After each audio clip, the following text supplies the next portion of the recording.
अच्छा जनाब, अब हम आते हैं अपनी खरबों की तरफ। तो खरबे जो हैं सबसे पहले थे जी जड़ा क्वीन है, क्वीन दा ये जो किस्सा चल रहे हैं जी। अच्छा। ते इधर पाकिस्तान में तो बेचारे और ही कुछ उनके मामलात हैं, और हम जो हैं हम तो क्रिकेट के पीछे पड़े हुए हैं। लेकिन यहाँ पे कनाडा में जो है ना अभी तक तो आज भी जो है आपको पता ही है कि जो एक्सेशन सेरेमनी है वो हुई है, और उसके अंदर क्वींस पार्क में किंग चार्ल्स 3 जो अब हैं, किंग चार्ल्स जो पहले जो प्रिंस चार्ल्स थे अब किंग चार्ल्स हैं, किंग चार्ल्स 3 जो हैं तो इनका था आज क्वींस पार्क पे। तो यहाँ पे जो प्रीमियर हैं डग फोर्ड साहब भी थे, और लेफ्टिनेंट गवर्नर एलिजाबेथ डाउन्सवेल जो थे वो भी थे। तो they held the provincial accession ceremony over here, और फोर्ड साहब ने बड़ी तारीफ की क्वीन एलिजाबेथ 2 की, और उन्होंने कहा कि उनका सेल्फलेस सर्विस था हमेशा से, और बड़ी रिमार्केबल उन्होंने लाइफ गुजारी है, और बहुत ही लंबा, आपको पता ही है कि 70 ईयर्स के लिए उसने जो है वो रूल किया है। और उन्होंने कहा जी कि उनकी जो कमिटमेंट टू चैरिटी और सेंस ऑफ ड्यूटी थी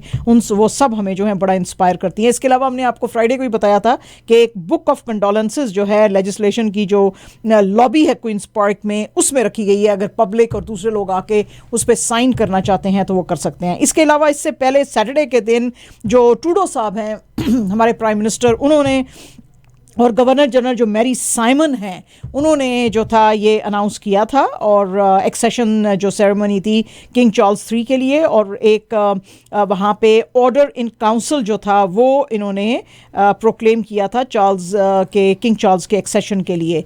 तो एज कनाडाज हेड ऑफ स्टेट तो इससे पहले उन्होंने सेरेमनी की थी, और आज जो है फिर उसको फॉलो करते हुए ऑन्टेरियो की प्रोविंशियल गवर्नमेंट ने किया। एंड जनाब वीकेंड के ऊपर बड़ी खबर जो थी पियर पॉलिवर की भी थी। वैसे तो पहला राउंड था जिसमें कि उन्होंने अपनी जो है मेजॉरिटी दिखानी थी, लेकिन वो मेजॉरिटी इतनी ज़्यादा थी कि उनको ऑलरेडी कंजर्वेटिव पार्टी का फेडरल लेवल पे लीडर जो है वो अनाउंस कर दिया गया है। जी जी जी बिल्कुल। तो इनको सपोर्ट जो थी वो मिली 70% ऑफ द पार्टी मेंबर्स, और ऑल टुगेदर आपको पता ही है कि पूरे मुल्क में 338 राइडिंग्स हैं, और इसमें से जो हैं इसमें इनके 70% जैसे कि हमने भी आपको बताया इनको सपोर्ट मिली, और 118 एमपीज जो हैं उनमें से 62 ने इनको जो है वो इनकी कैंपेन को एंडोर्स किया। और इसमें जो लोगों ने इनको एंडोर्स नहीं किया उसमें 10 जो एमपीज थे वो क्यूबेक के भी थे जिन्होंने कि जॉन शेरे साहब को किया। तो ये अब जो है कहा जा रहा है कि उनको मनाने की आप कोशिश करेंगे, कि उनसे पूछेंगे जो क्यूबेक के एमपीज हैं कि भाई आपने क्यों नहीं मुझे जो है वो किया। और ये तो ये इसको बिल्कुल एब्सोल्युटली ब्लो आउट विक्ट्री आप कह सकते हैं। वैसे तो कहा जा रहा था कि ये मैं नहीं कहूँगा ब्लो आउट विक्ट्री। अच्छा, yes you are 70%, you are right, landslide मिल गया। नहीं मगर ये इनके जो एमपीज हैं, tell me again, 62 out of 118, ये तो 50%। तो 50% इस तरफ है और 50% इनका फेवर नहीं दिया।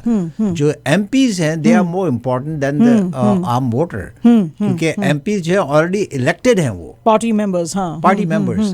तो अगर 50% ऑफ एमपीज ने आपको सपोर्ट नहीं किया, मैं नहीं कहूँगा सपोर्ट किया, जो सपोर्ट नहीं किया तो वो पार्टी यूनिटी की बात है ना। असल में माजिद भाई इधर जो मेन पॉइंट आ गया ना वो ये आ गया है कि जैसे बहुत सारे और भी जो पार्टी के मेंबर्स थे, पीपल लाइक पैट्रिक ब्राउन जो कि ब्रैम्पटन के मेयर के लिए आप कर रहे हैं क्योंकि उनको तो पार्टी ने हटा दिया था, तो वो कह रहे थे कि मेरे पास बेशुमार लोग हैं जिन्होंने कि मुझे एंडोर्स किया, तो मुझे लगता है कि मैं जीत सकता हूं। इसी तरह जॉन शेरे ने भी कहा था कि हमारे पास भी बहुत ज़्यादा सपोर्ट है। तो बात यही है कि अगर इनको 70% पार्टी मेंबर्स की सपोर्ट मिली है तो फिर ये लोग जो कर रहे थे अनाउंसमेंट कि जी हमारे पास भी लोगों की बड़ी सपोर्ट है, वो फिर कहाँ गई? ये that's the main question also.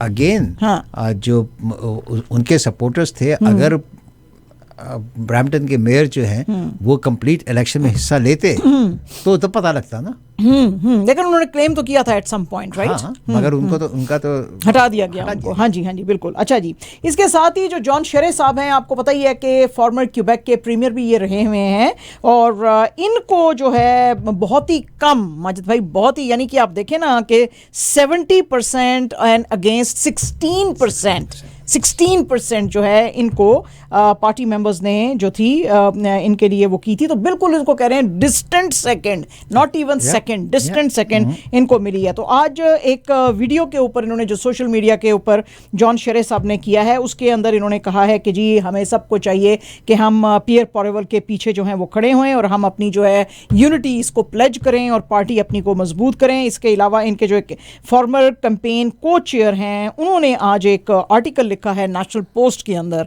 और उन्होंने आज ये कहा है कि जॉन शेरे साहब जो हैं अब नेक्स्ट इलेक्शन के अंदर नहीं लड़ेंगे। तो भाई आप क्या लड़ेंगे? नहीं मगर आपको पता है कि ये पहले लिबरल के थे ही। हाँ जी जी जी जी बिल्कुल लिबरल से इन्होंने छोड़ के फिर लिबरल को छोड़ के फिर ये कंजर्वेटिव में आए, फिर वहाँ पर ये मेयर बने, फिर मेयर के बाद मेयर हारे, फिर अब ये इधर आ गए तो इन्होंने प्रीमियर बने, एवरीथिंग या एग्जैक्टली फिर प्रीमियर बने क्यूबेक के। तो फिर इस तरह तो बहरहाल जी इन्होंने कहा जी कि अब ये वापस जा रहे हैं प्राइवेट सेक्टर में काम करेंगे। तो मेरा ख्याल को रिटायर हो हाँ रिटायर ही हो जा रहा है। मैं भी ये कहने वाली थी, मेरे मुंह में थे ये लफ्ज़ के पाया और तुझी की कनानकारी बैठो तुझी है ना। हाँ रिटायर हो गया। या you have done everything. Ontario government जो है जी उसने आज अनाउंस किया है कि वल्नरेबल ओंटारियंस जो हैं 18 एंड अबव उनको अब जो हैं कोविड-19 के बाईवेलेंट बूस्टर शॉट्स जो हैं वो लग सकते हैं। इसके अंदर जो हैं वो कह रहे हैं कि एज ऑफ टुडे 8 AM से अपॉइंटमेंट्स जो थी वो अवेलेबल थी for people 70 and above. Long term care में जो लोग थे, रिटायरमेंट होम्स में थे, एल्डर केयर लॉजेस में थे, जो कॉन्ग्रीगेशन सेटिंग्स में रह रहे हैं, First Nations, Inuit and Metis जो हैं, non indigenous household members 18 and above और immunocompromised people even age 12 उनको, प्रेग्नेंट विमेन जो हैं 18 एंड अबव इन सब के लिए जो है and health workers 18 and above उनको अब ये ऑफर किया जा रहा है। इसके अलावा जो है वो कहते हैं जी कि बाकी लोगों के लिए भी जो है हौले हौले बाकी लोग भी इसके अंदर सितंबर 26 के बाद से वो भी इसके अंदर अपनी जो है अपॉइंटमेंट्स बुक करा सकते हैं। और उनका कहना था जी कि लेकिन ये सारा जो कुछ हमने अनाउंस किया है आज प्रोविंस ने ये इस पे डिपेंड करेगा कि हमारे पास कितने जो हैं वो सप्लाई और वो जो है ये the last shot 6 months 6 months का डिफरेंस होना चाहिए, 6 महीने का डिफरेंस होना चाहिए। लास्ट शॉट लगाए हुए आपको 6 महीने हो गए हैं तो फिर आप तो तैयार हैं, आप तो हर शॉट लगाती हैं ना। मैंने तो चौथा लगा लिया ना माजिद भाई। नहीं तो आपको फिर लगाना पड़ेगा। अच्छा फिर लगाएंगे। अच्छा मैं क्या है यानी 80 and 70 and above या कि इम्यूनो कॉम्प्रोमाइज्ड है क्या? नहीं अच्छा इसमें कहा है कि ये स्पेसिफिक फॉर ओमिक्रॉन। अच्छा ओमिक्रॉन ठीक है। लेकिन ये जो बात आ गई है ना ये आप लोगों पे आ गई है क्योंकि जीशान जो है 18 and above है ना तो अब ये जीशान की बारी है। नहीं मगर आप जो है ओमिक्रॉन तो नहीं लगाया आपने। अच्छा ठीक है। लगाया आपने? नहीं हाँ वो कह रहे हैं ये बाइवेलेंट जो है ये ना सिर्फ ये कि आम उसके ऊपर आम सेब केला वाले की बात नहीं है। हाँ ये ओमिक्रॉन के ऊपर भी करेगा। ओमिक्रॉन का जो है ये आपने जितने भी लगा लिए वो सब जाया चले गए। अब अच्छा ओमिक्रॉन वाला जो है ये बाइवेलेंट लगवाना पड़ेगा। अच्छा ठीक है 4 दिन के लिए हम आपको दे देंगे ऑफ। चलो ठीक है ठीक है जी। अच्छा तो वो कह रहे हैं जी कि आपको अगर अपने ये अपॉइंटमेंट्स बुक करानी है तो कोविड-19 के वैक्सीनेशन पोर्टल जो है उसके ऊपर आप अपॉइंटमेंट ले सकते हैं या कि वैक्सीनेशन कॉन्टैक्ट सेंटर जो है उस पर आप कॉल कर लें 1833-943-3900। ठीक है जी। तो ये है स्टैट्स कनाडा की आज खबर आई है जी और इसके मुताबिक जो एक्सक्यूज मी जो कनेडियंस अमाउंट ओ करते हैं अगेंस्ट देयर इनकम यानी कि जो डेट है उनका सेकंड क्वार्टर में इस साल में बहुत ज़्यादा बढ़ गया है। यानी कि for every dollar they spent उनका डेट जो है $1.82 को टच कर रहा है और डिस्पोजेबल इनकम जो है उसका डेट जो है 181.7% सेकेंड क्वार्टर में ऊपर चला गया था compare to 179.7% in first quarter जो कि बहुत ही बड़ा था लेकिन अब तो उससे भी ऊपर चला गया है। तो स्टैट्स कनाडा की ये जो खबर है ये बताती है जो हमने अभी आपको ग्राफ भी बताया था अगर आप वो ग्राफ देख सकते हैं तो ये देखें ये कितनी ज़्यादा डिस्पैरिटी है इसके अंदर कि लोग जो हैं बहुत ज़्यादा उनका हाउस होल्ड डेट बढ़ता चला जा रहा है। वो कह रहे हैं जी कि डिस्पोजेबल इनकम जो है वो डेट के रेशो से बहुत ज़्यादा उसको मैच नहीं कर रही, ऊपर जा रही है।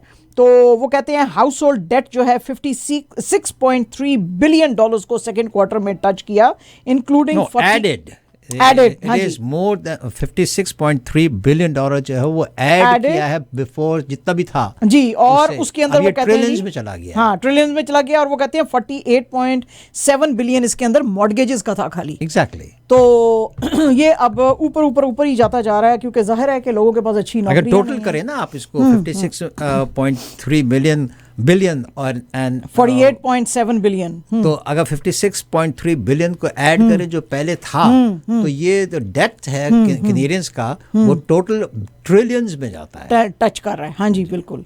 तो जाहिर है कि जी अच्छी नौकरियां नहीं है तो हाउस होल्ड जो डेट है वो इंक्रीज ही करेगा। वो डेफिनेटली इंक्रीज करेगा, कोई इसमें रॉकेट साइंस तो है नहीं समझने वाली। अच्छा जनाब, माजिद भाई ने जो भी आपको ये खबर सुनाई थी कि एक ब्रैम्पटन के अंदर जो वेटरन्स और वॉनलेस ड्राइव के अंदर जो जिस आदमी की अपने गाड़ी के अंदर डेथ हुई है ड्राइववे के अंदर, मिसिसागा रोड और सैंडलवुड पार्कवे के एरिया के अंदर है तकरीबन ये। तो वहाँ पे पुलिस को इत्तला मिली थी कि भाई कोई यहाँ पे शूटिंग हुई है तो आप आएँ, तो वो वहाँ पे आए थे और पैरामेडिक्स भी आए थे। तो वो आदमी जो था वो अपने व्हीकल के इनसाइड ही था और अपने ड्राइववे में था, तो उसको बचाने की बहुत कोशिश की, लेकिन पैरामेडिक्स ने कहा जी कि ये जो है अल्टीमेटली उसकी उधर ही वहाँ पे सीन में ही बिफोर ही was rush to the hospital उधर ही उसकी जो है डेथ हो गई जब वो कर रहे थे। तो पील पुलिस का कहना है कि ये टारगेटेड इंसिडेंट है। तो ये गैंग वॉर्स जो है ना ये बढ़ती जा रही हैं। तो अब जो होमिसाइड ब्यूरो है पील पुलिस का वो अब सीसीटीवी भी देख रहा है, लोगों के पास पूछ रहा है कि आपके पास कोई डैश कैम थे, और भी लोगों को कह रहा है कि आप सामने आके बात करें और हमें बताएं। अगर आपको डर लग रहा है कि आप सामने नहीं आना चाहते, आप पहचाने जाएंगे, तो अनोनिमसली क्राइम स्टॉपर्स को आप फ़ोन करके ये टिप दे सकते हैं और इन्फॉर्मेशन दे सकते हैं। और यही आज पील पुलिस का कहना था कि ब्रैम्पटन के अंदर जो है ये टारगेटेड किलिंग्स जो हैं बहुत ज़्यादा बढ़ गई हैं। इससे पहले भी हमने आपको बताया था वो जो जर्नलिस्ट थे ज्योति मान, उनको भी टारगेट किया गया था और उनके ऊपर जो है वो किया गया था। इससे पहले भी कुछ लोगों को जो है टारगेट करके, जो कि टोरंटो के अंदर जो डाउनटाउन टोरंटो में जो नाइट क्लब था उसमें भी टारगेट किया गया था एक लड़के को जो कि आया हुआ था वैंकूवर से। तो ये टारगेटेड किलिंग्स बहुत बढ़ गई हैं यहाँ पे। तो वो जाहिर है कि वो gangs and gun violence and drugs and all that उन्हीं का जो है वो चक्कर है। ऐसे है।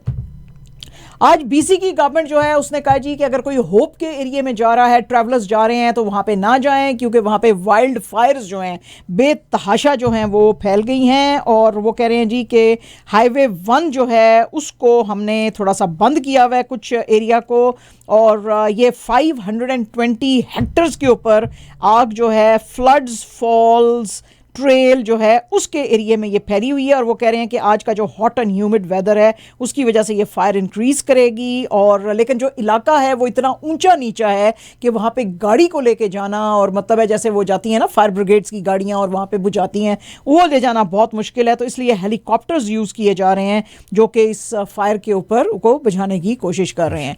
तो गाड़ियाँ वगैरह जो है वहाँ नहीं जा सकती। तो अगर आप उस एरिए में जाने का सोच रहे हैं तो आप ना जाएं। आज जो क्वीन एलिजाबेथ II का फ्यूनरल था जो कि चल रहा था, तो उसमें उनके 4 बच्चे जो हैं वो देखे गए। लेकिन इसमें अगर आप गौर करेंगे, जो हमारा टीवी देख रहे हैं, कि ये बच्चों के लिबास क्या हैं। प्रिंस चार्ल्स जो हैं, जो कि अब किंग चार्ल्स III हैं, वो भी अपने मिलिट्री के सूट में हैं, प्रिंसेस एन भी मिलिट्री के सूट में हैं, और प्रिंस एडवर्ड जो हैं वो भी उसके यूनिफॉर्म में अंदर हैं। लेकिन प्रिंस एंड्रयू जो हैं वो नहीं हैं, सूट में हैं वो। और उसकी वजह यही है कि आपको पता ही है कि इनके जो ताल्लुकात अभी जो अलेजली सामने आए थे US sex offender Jeffrey Epstein जो है उसके साथ, तो उसकी वजह से इनको रॉयल नेवी के जो वेटरन थे ये उससे भी इनको निकाला गया था। और उनके ऑल ऑनररी जो मिलिट्री टाइटल्स थे और रॉयल टाइटल्स भी जो थे वो भी इनके ले लिए गए थे। तो बहरहाल ये 4 बच्चे इकट्ठे नजर आए उनके क्वीन के, और ये palace of Hollywood house Edinburgh के अंदर जो है इनका कॉफन लेकर वो गए। और जाहिर है इन्होंने तो ये तो नहीं कैरी कर रहे थे, वो मिलिट्री के बंदे ही कर रहे थे, लेकिन ये उसके पीछे पीछे चल रहे थे कॉफन के। और ये वहाँ पे जो क्राउडेड स्ट्रीट्स थी उनमें से गुजरता हुआ ये इनका जो है वो कॉफन कर रहा था, फ्लैग के अंदर लिपटा हुआ था। और 4 डेज जो है हो गए हैं जो क्वीन एलिजाबेथ II जो है उनकी डेथ को 96 ईयर्स की थी और अपने बैलमोरल कैसल में थी जब उनकी डेथ हुई थी। तो बहरहाल लोगों ने आज ये काफ़ी नोट किया कि कौन कौन किस ड्रेस के अंदर था और वहाँ पे है। तो अब ये कॉफिन जो है ये कैथीड्रल में रहेगा वहीं पे कल तक, ताकि लोग जो हैं उनको आके अपने ट्रिब्यूट्स पे कर सकें और उसके बाद फिर इनको दफनाया जाएगा।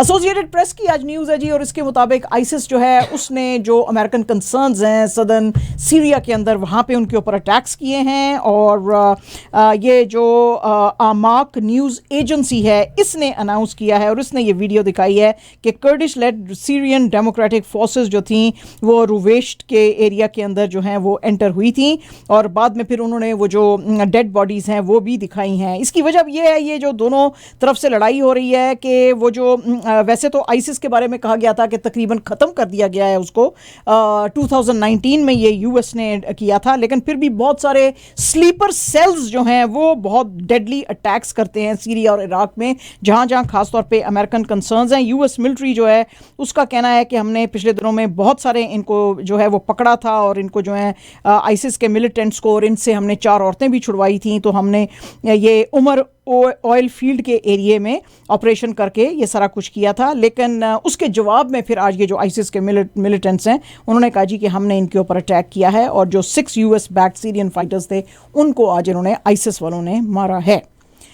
आज जो है जनाब बड़ी ही एक इंटरेस्टिंग स्टोरी आई है फोर्ब्स मैगजीन की, और हाँ जी, और फोर्ब्स मैगजीन ने, वैसे तो आपको पता ही है कि वो बस लिस्टें जो हैं अक्सर छापते हैं, दुनिया की अमीर तरीन औरतें, दुनिया के अमीर तरीन मर्द, दुनिया के जो हैं एक्सपेंसिव तरीन गाड़ियाँ, एक्सपेंसिव तरीन कैड़ियाँ, एक्सपेंसिव तरीन ये, एक्सपेंसिव तरीन तो वो। तो आज इन्होंने एक कॉलेजेस और यूनिवर्सिटीज़ की लिस्ट निकाली है कि जो टॉप अमेरिकन कॉलेजेस और यूनिवर्सिटीज़ हैं वो कौन से हैं 2022 के अंदर। और आपको बहुत ही हैरत होगी ये सुन के कि जो one of the top Ivy League university America की हार्वर्ड यूनिवर्सिटी, जिसका हम बहुत जिक्र करते हैं, इस दफ़ा वो फर्स्ट 10 के अंदर नहीं है। Yes, for the first time in the longest period जब से ये लिस्टें बनाते हैं फोर्ब्स वाले, उसके अंदर हार्वर्ड नहीं है। अच्छा जी, हार्वर्ड वाले कहते हैं कि जी हमने ये जो लिस्ट बनाई है ऑन द बेसिस ऑफ के एजुकेशन कितनी ग्रेट है, how great is it value for money, जो वो पैसे वहाँ पे दे रहे हैं, और इसके अंदर कितने लोगों को हाई फ्लाइंग करियर्स मिल सकते हैं, कितने जो एंटरप्रेन्योर्स हैं वो सक्सेसफुल होते हैं, और कितने टॉप लीडर्स जो हैं वो पब्लिक और प्राइवेट सेक्टर में और साइंस एंड टेक्नोलॉजी के सेक्टर में नजर आते हैं इन यूनिवर्सिटियों के पढ़े हुए। और विदाउट एनी डाउट जो कि टॉप के अंदर इन्होंने फोर्ब्स वालों ने जिक्र जिसका किया है वो मैसाचुसेट्स इंस्टीट्यूट ऑफ टेक्नोलॉजी, जिसको शॉर्ट में MIT भी कहा जाता है, MIT भी है। वो कहते हैं जी कि अमेरिका के अंदर जो हमने टॉप कंपनीज देखी हैं, जिसके के अंदर हमने देखे हैं कि कौन सी 100 टॉप कंपनीज के अंदर इन यूनिवर्सिटीज के पढ़े हुए बच्चे जो हैं वो हेड लगे हुए हैं, तो they found out that 56 of them were MIT graduates out of 100 जी। तो वो कहते हैं जी कि दैट इज वाई हमने कहा कि ये जो एंटरप्रेन्योरशिप सक्सेस और ये जो लीडरशिप क्वालिटीज MIT दे रहा है ये कोई नहीं, इसीलिए वो जो है वो टॉप के ऊपर है। और हार्वर्ड यूनिवर्सिटी आपको पता है कि 2017 से 2019 एंड इवन टिल डेट जो थी वो one of the top 10 universities थी, इस दफ़ा नहीं है। वो कहते हैं जी हम देख रहे हैं कि हार्वर्ड ने अपने या तो कोर्सेज या क्या कुछ इतने कोई डिफ़िकल्ट कर दिए हैं कि हमने देखे हैं, या वो लोग जो हैं उसके अंदर लोगों का इंटरेस्ट नहीं दुनिया कर रहा है कि 76% ऑफ फ्रेशमैन जो थे वो रिटर्न नहीं किए हार्वर्ड में। जब उन्होंने वहाँ से छुट्टी की तो छुट्टी पे जब गए या फर्स्ट अपना जो सेमेस्टर पूरा किया तो वापस ही नहीं आए वो लोग, वो नहीं आए। तो उसकी वजह से हम कह नहीं सकते कि ये टॉप यूनिवर्सिटी रहेगी, क्योंकि इतने पैसे इनके ऊपर खर्च होते हैं तो बच्चा वापस क्यों नहीं आएगा। तो उन्होंने कहा जी हमें पता नहीं चला, तो इसलिए हम जो है वो कहते हैं जी कि हम समझते थे कि जो हमने पहले जो सर्वेस किए थे कि इतनी टॉप एजुकेशन है हार्वर्ड की कि 98% बच्चे छुट्टी के पास वापस आते थे हार्वर्ड के अंदर। इस दफ़ा जो है 90% से भी कम लोग जो हैं वो वापस आए हैं। तो इसकी क्या वजह है कि ये there has to be a change. वो कह रहे हैं ये चेंज हम अब पता कराएंगे। इसी तरह जो येल यूनिवर्सिटी है वो भी 6 पॉइंट्स ड्रॉप कर गई है। वो कहती हैं जी कि 99% बच्चा यहाँ पे वापस आता था, लेकिन अब जो है वहाँ पे 65 to 70% बच्चे जो हैं वापस आए हैं। लिहाजा अब जो ये इनकी टॉप लिस्ट है उसके अंदर जो टॉप 10 अमेरिकन यूनिवर्सिटीज़ जो कहती हैं जी कि जहाँ जो लीडर्स पैदा करती हैं दुनिया के अंदर, उनमें MIT है, Massachusetts institute of technology MIT। Number 2 पे है जी स्टैनफोर्ड। अब number 2 is Stanford. Third is Berkeley जो कि यूनिवर्सिटी ऑफ कैलिफोर्निया का आपको पता है बर्कली कॉलेज है, Berkeley. Then Princeton university, then Columbia, then university of California, then Williams college, then Yale, then Duke University, then Pennsylvania University, and Howard now is at the 15th position. Amazing. So Howard is not in the Unbelievable. first 10, which is unbelievable, which is unbelievable. तो ये है जनाब आज की जो है listing जो आई है फोर्ब्स मैगजीन में, वो ये है। तो वो कहती है जी इन यूनिवर्सिटी को इसीलिए दुनिया की टॉप यूनिवर्सिटी समझा जाता है क्योंकि ये लीडर्स पैदा करती है, and it gives such a brilliant education and it is really good value for money. तो अब अगर ऐसा नहीं है तो नहीं है। तो ये है जनाब। अच्छा जी, आज न्यूजीलैंड के अंदर काफ़ी उथल पुथल चली बहुत सारी बातों की वजह से, लेकिन आज जो एक मेन बात थी, जसिंदा आर्डन जो इनकी प्राइम मिनिस्टर हैं, उनसे पूछा गया कि भाई आप जो हैं, अब चूंकि क्वीन की डेथ हो गई है तो अब किंग चार्ल्स III जो हैं वो किंग बन गए हैं, तो क्या अभी भी आप जो हैं ये कॉमनवेल्थ का हिस्सा रहेंगे? क्योंकि बहुत अरसे से, पिछले 3-4 साल से लोग कॉन्स्टेंटली न्यूजीलैंड को कह रहे हैं कि we should move away from Britain as an independent nation और हमको ट्रू रिपब्लिक बनने की ज़रूरत है। लेकिन आज जसिंडा आर्डन ने कहा कि yes, may be in my life time हम रिपब्लिक की तरफ मूव करेंगे और हम US के कॉमनवेल्थ से बाहर आएंगे, लेकिन अभी हम ये परस्यू मूव नहीं कर रहे हैं और जो है हम इसी तरह जो है गवर्नमेंट के मामलात अंडर कॉमनवेल्थ चलाएंगे। तो इसके ऊपर लोगों को आज बड़ी निराशा हुई वहाँ पे न्यूजीलैंड में। उन्होंने कहा जी what are you doing madam? तो बहरहाल ये वहाँ पे काफ़ी अब डिस्कशन चल रही है। एसोसिएटेड प्रेस की न्यूज़ है जी कि स्वीडन के अंदर भी काफ़ी विंड्स ऑफ चेंज देखी गई हैं, क्योंकि अभी इलेक्शंस वहाँ पे जो हैं उनके वो हो रहे हैं, और उसके अंदर ये जो इनकी पार्लियामेंट है जिसको रिक्सटैग कहते हैं, 349 मेंबर की ये पार्लियामेंट है, उसके अंदर वो कह रहे हैं जी कि जो डोमिनेंट जो अब फोर्सेस आ रही हैं वो दो आ रही हैं। एक तो कंजर्वेटिव पार्टी आई आ रही है जिसकी के जो है जिसको के जो इनकी प्राइम मिनिस्टर मैग्डलेना एंडरसन जो हैं, जो कि फर्स्ट स्वीडन की प्राइम मिनिस्टर फीमेल बनी थी, वो है, और दूसरी जो है जो इनका ताल्लुक सेंट्रल लेफ्ट से, और दूसरी जो है वो कंजर्वेटिव पार्टी जो है वो अब सामने आ रही है और ये काफ़ी ज़्यादा जो है वो सीटें लेती हुई नज़र आ रही है। उसकी वजह क्या है? उसकी वजह ये है कि वो कहते हैं जी कि ये जो इनकी ये जो पार्टी है ये they are extremely anti immigration.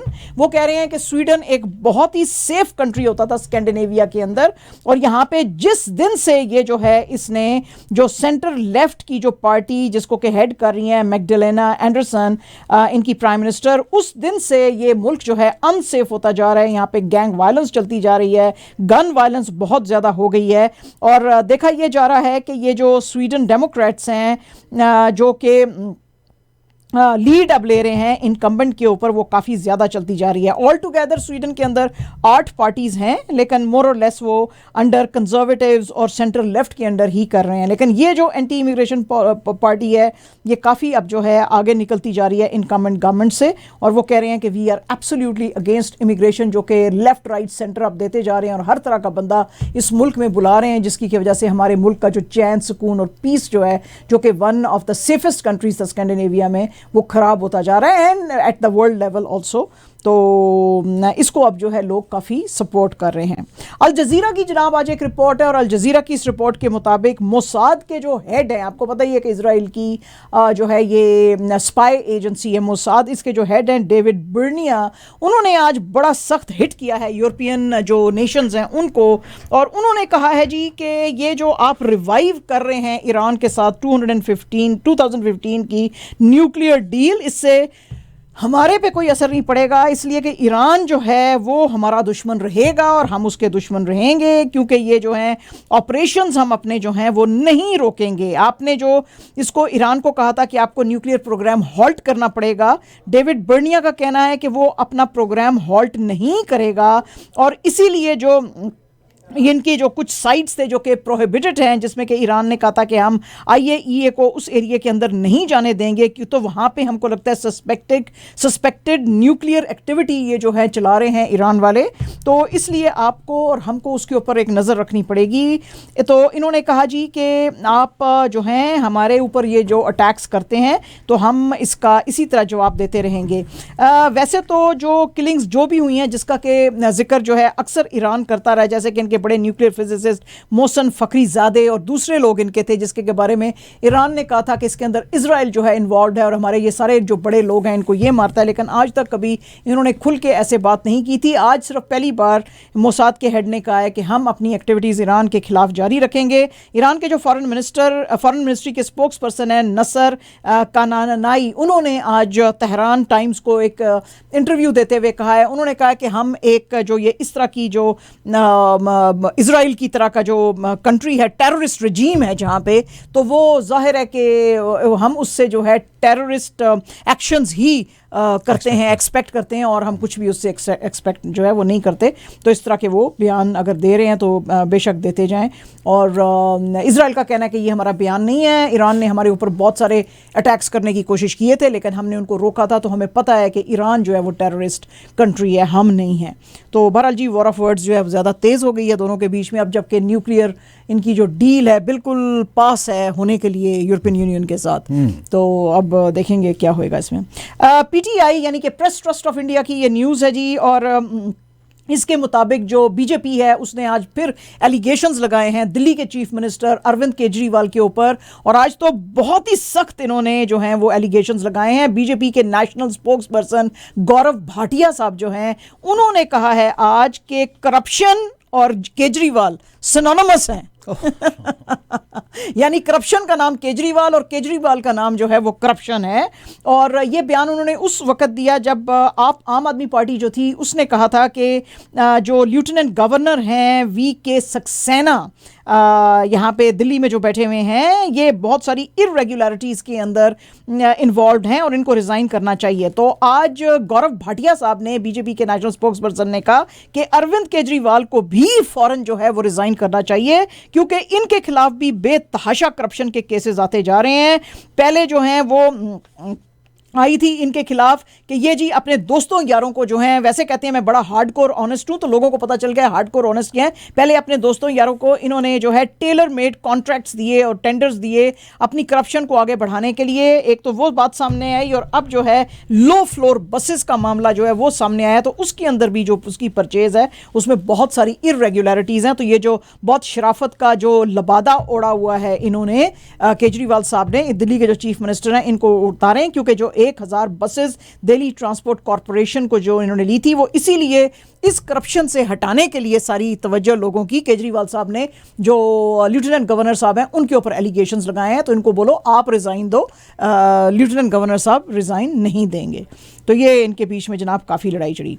Indian express की आज एक न्यूज़ है, और इंडियन एक्सप्रेस की इस न्यूज़ के मुताबिक पुलिस ने 4 लोगों को जो कर्नाटका का बल्लारी डिस्ट्रिक्ट है उसके अंदर किया है, अरेस्ट किया है, क्योंकि यहाँ पे एक यात्रा चल रही थी, गणेश इमर्शन प्रोसेशन चल रहा था, उसके बीच में ये जो कुछ लोग थे उन्होंने, हिंदुओं ने मस्जिदें जो थी रास्ते में आई उनके ऊपर अपने जूते उतार उतार के मारे। जो 4 लोग वीडियो के बाद जो पुलिस ने आइडेंटिफाई किए हैं उनके नाम है नीतीश कुमार, भीमनन, अशोक अंजेलेकू, आलोक कुमार। तो इनको जो डीजीपी हैं वहाँ के कर्नाटका के, उन्होंने कहा जी कि हमने अप्रोप्रिएट एक्शन इनके खिलाफ लिया है और हम ये बिल्कुल इजाज़त नहीं दे सकते कि आप अपने स्लीपर्स उतार उतार के मस्जिदों के ऊपर मारें जब आप अपना गणेश का वो प्रोसेशन निकाल रहे हैं। तो बहरहाल इसके ऊपर फिर से बड़ा जो है वहाँ पे कर्नाटका के अंदर अब फिर से रिएक्शन है, क्योंकि कोई ना कोई कर्नाटका जो है बहुत ही अच्छी स्टेट है, वहाँ पर हिंदू मुस्लिम कोई ऐसा नहीं, लेकिन वो तो सारे ये जो अब जो हिजाब के बैन और ये सब चीजें बहुत ही हॉट बेड अब लड़ाई का बन गया कर्नाटका।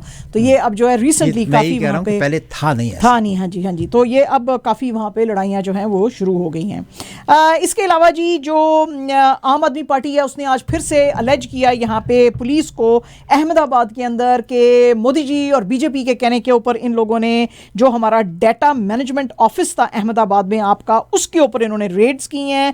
वो कहते हैं जी कि ये इससे पहले भी 30 मई को भी आम आदमी पार्टी के जो हिमाचल प्रदेश के इलेक्शन कोऑर्डिनेटर थे उनको अरेस्ट किया था एजेंसीज के कहने पे। दिल्ली के जो हेल्थ मिनिस्टर थे सत्येंद्र जैन, उनको भी एक फेक मनी लॉन्ड्रिंग का केस बना के ओपन करके उनको जो है वो अरेस्ट करने की कोशिश की। और दिल्ली के जो डेप्यूटी चीफ मिनिस्टर हैं मनीष सिसोदिया, उनके घर पे रेड्स की। तो ये सारी रेड्स जो हैं कॉन्स्टेंटली बीजेपी करता जा रहा है, और वो इसलिए कर रहा है कि वो रैटल हो रहा है अब जितनी सपोर्ट सपोर्ट बढ़ती जा रही है आम आदमी पार्टी की। और ये जो इनका बड़ा स्ट्रांग होल्ड था गुजरात के अंदर, अब इनको नजर आ रहा है कि जो असेंबली इलेक्शंस आने वाले हैं उधर भी ये लोग हारेंगे। तो इसलिए ये आम आदमी पार्टी के ऊपर जो है एजेंसियों के थ्रू और सीबीआई के थ्रू जो है वो केसेस करते जा रहे हैं और हमें अरेस्ट कर रहे हैं और हमारे लोगों को हरास कर रहे हैं। अहमदाबाद की पुलिस ने अलबत्ता कहा है कि आम आदमी पार्टी का यह दावा झूठा है और हमने उनके ऑफिस के ऊपर, जो मैनेजमेंट डाटा ऑफिस था, उसके ऊपर कोई हमने रेड्स नहीं की और हमने किसी